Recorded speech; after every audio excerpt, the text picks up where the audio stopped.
Hi guys, it's Misty from the Book Rat, and today we are having a lunch chat, but I'm doing it a little bit differently than the lunch chats in the past. So rather than reviewing a book, I just want to kind of generally book chat with you guys, so I guess it's a combo lunch chat, book chat.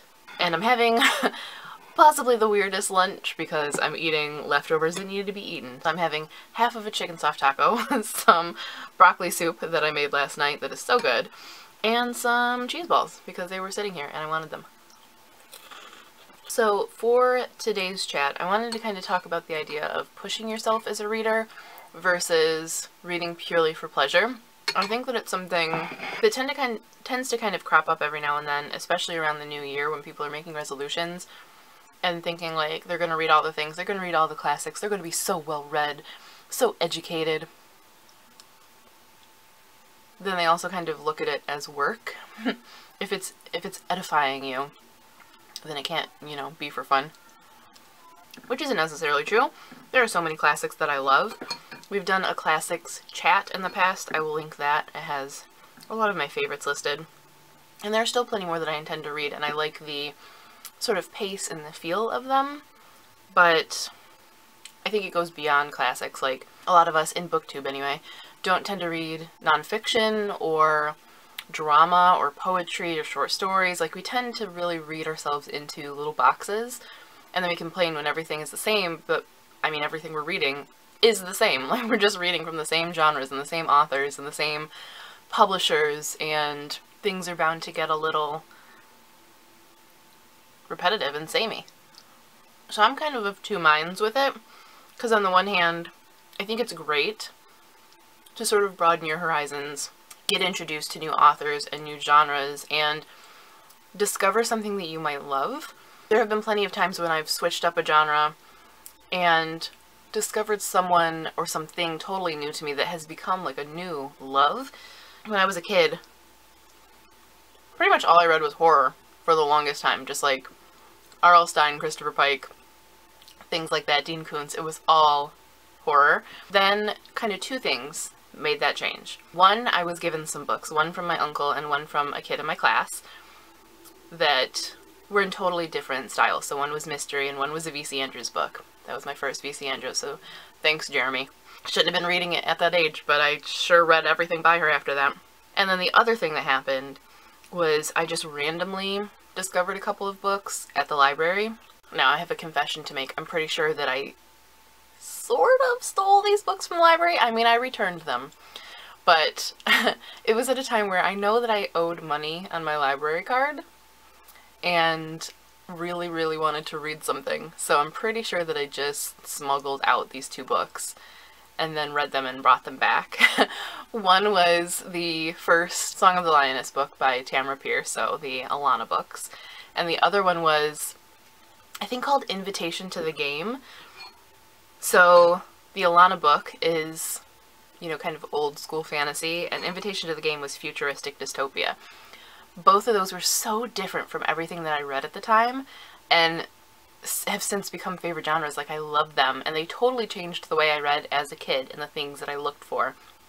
I started actively seeking those types of things out, and it was much harder in those days. We didn't have the internet and lists. I mean, the internet existed, but we didn't. It wasn't like it is today. It's like the Wild West.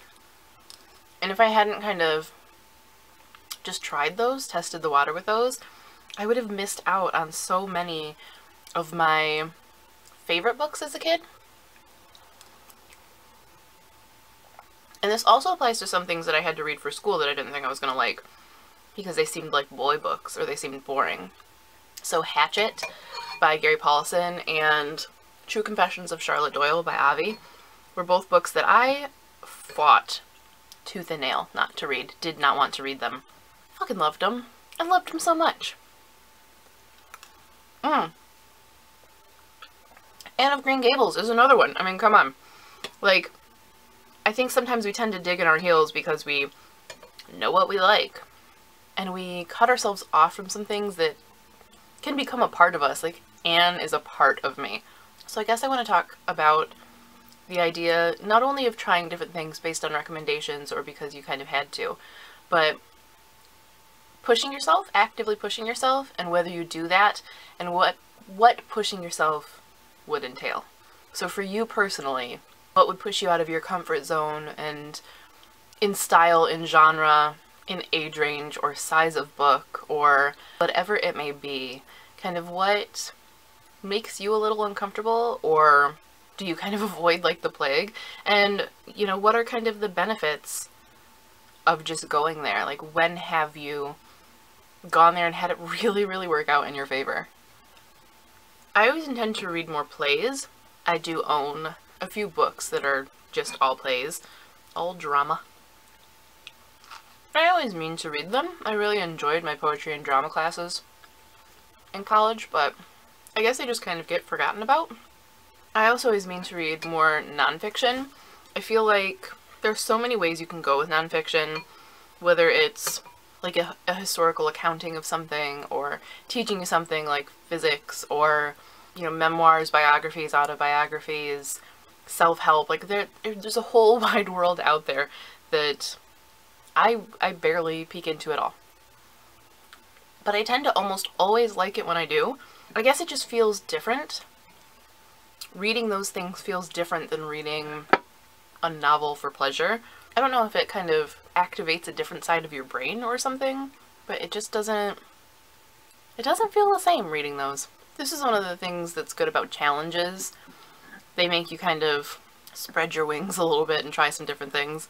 But again, at some point they can kind of feel like work. Like, you've got to find the balance, I think, of trying new things, but also reveling in the old things, and keeping the enjoyment and the non-requirement of reading for pleasure. This is true of people that only read nonfiction too. Like, sometimes you need to branch out, I think, and read some weird-ass experimental novel, or some magical realism, or poetry, something that's gonna activate that other side of your brain and sort of broaden your pool of references, I guess, and knowledge.